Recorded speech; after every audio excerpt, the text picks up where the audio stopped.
Vem comigo entender todo o processo de impermeabilização de uma construção, desde o alicerce até a laje. A primeira parte que precisa ser impermeabilizada é o baldrame. Sempre uso o impermeabilizante asfáltico Vulcan. Deve ser aplicado na parte superior e nas laterais, no mínimo 2 demãos. E essa proteção é necessária porque o baldrame geralmente fica em contato direto com o solo e a umidade que existe nele vai passar para o baldrame e consequentemente subir e chegar às paredes se não tiver essa impermeabilização. Agora vem a etapa de levantamento das paredes. Vou colocar um pouco de aditivo Vulcan no preparo da massa de assentamento das primeiras fileiras. Esse aditivo é para melhorar a aderência, mas também reduz a permeabilidade da massa. E o objetivo é fazer com que cada camada de massa dessa daí seja mais uma proteção que dificulte a umidade de subir caso ela rompa a primeira barreira que já foi feita no alicerce. Essa massa impermeabilizada só precisa ser usada nas primeiras fileiras, e logicamente só é necessário fazer isso no pavimento térreo. Primeiro andar em diante não é necessário, pois não tem mais o risco de umidade em contato com o solo. No levantamento das próximas fileiras pode utilizar massa normal ou, se preferir, essa opção aí que é a cola bloco Vulcan. Com ela vai reduzir o tempo de execução das paredes e também reduzir o custo de mão de obra. Pode ser usada tanto em bloco cerâmico quanto em bloco de concreto e apenas em paredes de vedação. Depois da obra construída vem a etapa de chapisco e reboco, mas antes disso a gente vai preencher todos os buracos da alvenaria nessas 3 primeiras fileiras e aplicar um impermeabilizante, nesse caso aí a manta líquida Vulcan, e fazer uma impermeabilização lateral nessa parede. É mais uma proteção caso a água rompa as 2 barreiras que a gente já fez. Apliquei 4 demãos, a primeira na horizontal, a segunda na vertical e assim fazendo esse cruzamento, e esse trabalho deve ser feito dos 2 lados da parede.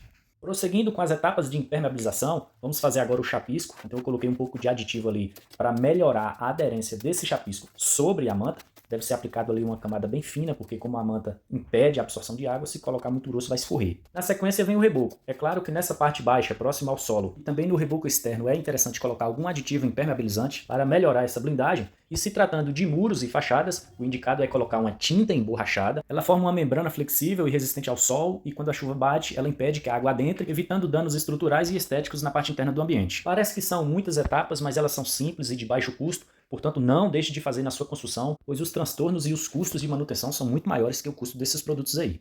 Veja agora a parte interna desse projeto. Ele vai representar a área molhada da residência. Aqui é como se fosse o contrapiso ou a laje, e essa massa é feita com inclinação para o ralo. Nesse caso, vou imaginar que seja um banheiro, então aqui é a parte do box, e essa parte aqui é o restante do banheiro. Essas áreas molhadas, como banheiro, área de serviço, terraços, piscinas, é comum fazer o chapisco, rebocar e colocar o piso. Porém, pode ter transtornos tanto nos cantos quanto nesse encontro do cano com a massa. Podem surgir infiltrações, passarem pelo rejunte. Então é necessário fazer uma impermeabilização antes da aplicação do piso. Nesse caso eu estou fazendo sobre o emboço. Esse trabalho aí vou fazer com a manta líquida Vulcan junto com a tela de poliéster. A norma recomenda fazer em todas as áreas molhadas, como banheiro, área de serviço, terraços expostos, piscinas. No caso do banheiro deve ser aplicado em todo o piso. Na parte do box fazer cerca de 1,5 m de altura. E no restante do banheiro uns 20 a 30 centímetros. Essa aplicação aí é bem simples, aplica uma primeira demão, depois vem com a telinha e já vem ali com a segunda demão, colando a tela com a própria manta. No entorno do cano ali a gente corta o excesso, mas deixa uma pequena borda, faz alguns cortes ali de maneira que ela curve e a gente envolva toda essa boca do cano.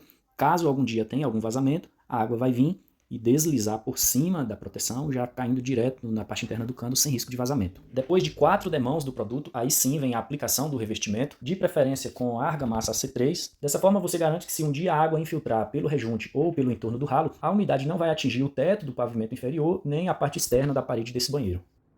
Outra parte importante que deve ser impermeabilizada numa casa é a laje. Geralmente ela tem alguma parede ali envolvendo, um lugar para a saída da água e deve ser feita com um contrapiso com inclinação para esse cano. Esse trabalho deve ser feito em lajes que ficarão expostas, como esse aí do nosso modelo, porém é interessante que seja feito também em lajes que serão cobertas, porque caso em algum dia tenha algum problema com o telhado, a água não irá danificar o teto dessa residência. Novamente faço uso da manta líquida Vulcan. É um produto bem versátil, adere a vários tipos de materiais, resiste bem aos raios solares e ainda reduz a absorção de calor pela laje, diminuindo a temperatura interna desse ambiente aí. E ela pode ser aplicada em área exposta e deixar lá o ar livre, desde que não tenha tráfego de pessoas ou veículos. Nesse caso, precisaria ter uma proteção mecânica, colocar aí um contrapiso ou uma cerâmica sobre ela.